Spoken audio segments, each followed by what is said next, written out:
همدارد عزیز، سلام علیکم. یکم مای سال 2025 من با شما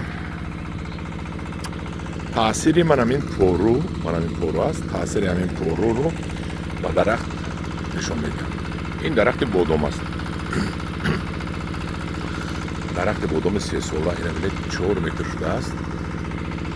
رفیقای همین 2 متر شدگی، رفیقای همین بسیار 2 متر شدگی، 1.5 متر شدگی، 2 متر 1.5 متر شدگی و بادام های اینو فرق میکند از وای بادام. همش یک نمود است. این بادامش رو ببینید، کلونش رو.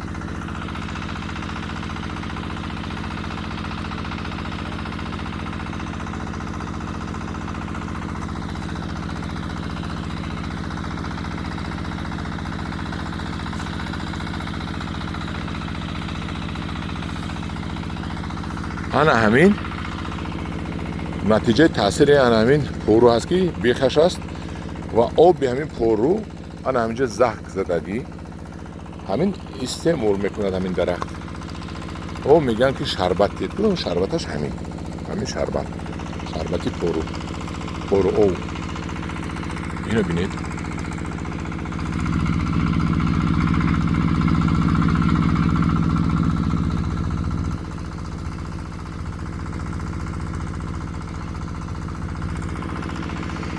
انا این فایده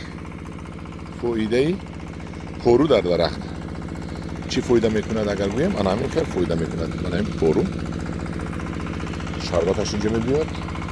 درخت 3 ساله 4-5 متر شدگی. اینه بینید. و هر یک بادام دارد که کلان هم دارون عزیز. این بادام پزد میبینیم چه خیلی بادام است. در کامنت باشید.